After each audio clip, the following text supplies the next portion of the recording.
നമസ്കാരം. ഒരു ഛിന്നഗ്രഹം ഭൂമിയുമായി കൂട്ടിയിടിക്കാൻ സാധ്യതയുള്ളതായി കുറേ നാളുകളായി നമ്മളെല്ലാവരും കേൾക്കുന്ന കാര്യമാണ്.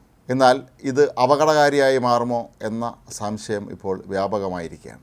2032 ഈ ഛിന്നഗ്രഹം ഭൂമിയുമായി കൂട്ടിയിടിക്കാൻ സാധ്യതയുള്ളത് എന്നാണ് ഇപ്പോൾ വാന നിരീക്ഷക വിദഗ്ധർ പറയുന്നത്.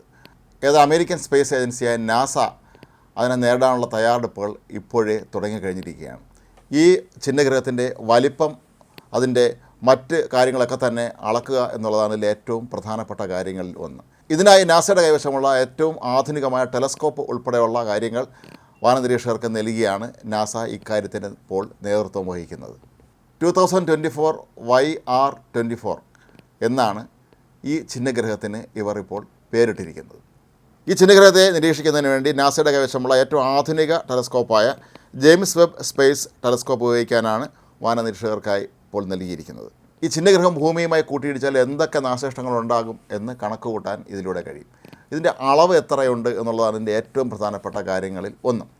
ഇതിൻ്റെ ഭ്രമണപഥം കണ്ടുപിടിക്കാനുമൊക്കെ ഈ ടെലസ്കോപ്പ് ഏറെ സഹായകമാകും. ഈ ഛിന്നഗ്രഹത്തിന് 90 മീറ്റർ വലിപ്പമുണ്ട് എന്നാണ് ഇപ്പോൾ കണക്കാക്കിയിരിക്കുന്നത്. അതായത് അമേരിക്കയിലെ സ്റ്റാച്യു ഓഫ് ലിബർട്ടിയുടെയോ അല്ലെങ്കിൽ ലണ്ടനിലെ ബിഗ് ബെന്നിൻ്റെയോ വലിപ്പമുള്ളതായിരിക്കും ഈ ഛിന്നഗ്രഹം. അതുകൊണ്ട് തന്നെ ഇത് വന്ന് പതിക്കുകയാണെങ്കിൽ അതിശക്തമായ രീതിയിലുള്ള പ്രത്യാഘാതമുണ്ടാകും എന്നാണ് ഗവേഷകർ ഇപ്പോഴേ മുന്നറിയിപ്പ് നൽകിയിരിക്കുന്നത്.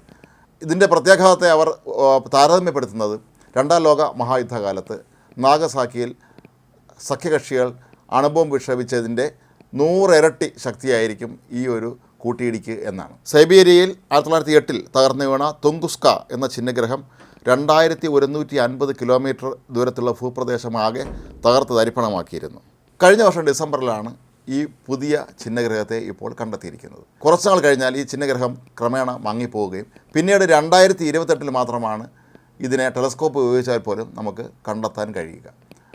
അതുകൊണ്ട് തന്നെ ഈ ഒരു വിടവ് നീട്ടുന്നതിന് വേണ്ടിയാണ് പരമാവധി ഇപ്പോൾ തന്നെ അതിൻ്റെ ഗവേഷണങ്ങൾ നടക്കുന്നത്. ഈ ടെലസ്കോപ്പ് ഉപയോഗിച്ച് നടത്തിയ പരീക്ഷണങ്ങളുടെ ആദ്യ ഫലം അടുത്ത മാസം, അതായത് മാർച്ചിൽ പുറത്തു വരും എന്നാണ് കരുതപ്പെടുന്നത്.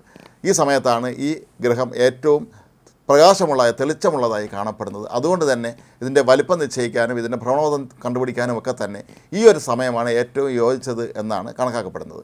2032 മാത്രമേ ഇത് പതുക്കുകയുള്ളൂ എങ്കിലും കർശനമായ നിരീക്ഷണം തന്നെയാണ് അമേരിക്കയുടെ സ്പേസ് ഏജൻസിയായ നാസ ഇക്കാര്യത്തിൽ ഇപ്പോൾ സ്വീകരിച്ചിരിക്കുന്നത്. അതിന് ഈ പുതിയ ടെലസ്കോപ്പ് ഇവരെ ഏറെ സഹായിക്കും എന്ന് തന്നെയാണ് കരുതപ്പെടുന്നത്. ലോകരാഷ്ട്രങ്ങളെയും നാസയും എല്ലാം ആശങ്കപ്പെടുത്തുന്ന കാര്യം ഈ ഛിന്നഗ്രഹം എവിടെയായിരിക്കും പതിക്കുക എന്നുള്ളതാണ്. ഏതെങ്കിലും വലിയ ജനവാസ മേഖലയിലോ ഏതെങ്കിലും വൻ നഗരങ്ങളിലോ ആണ് ഇത് പതിക്കുന്നത് എങ്കിൽ വലിയ തോതിലുള്ള ആൾനാശവും മറ്റ് നാശനഷ്ടങ്ങളും ഒക്കെ ഉണ്ടാകും എന്നുള്ളത് ഉറപ്പാണ്. അതുകൊണ്ട് തന്നെ ഇത് ഏതെങ്കിലും ആൾപ്പാർപ്പില്ലാത്ത ഭാഗത്താണ് വീഴുന്നതെങ്കിൽ ഒന്നും സംഭവിക്കാനില്ല. നേരത്തെ, അതായത് 1908 ഇത് പതിച്ചത് ജനവാസ മേഖലയിലായിരുന്നില്ല, വനപ്രദേശത്തായിരുന്നു എന്നുള്ളത് അന്ന് വലിയ തോതിലുള്ള ആശ്വാസം പകരുന്ന ഒരു കാര്യമായിരുന്നു.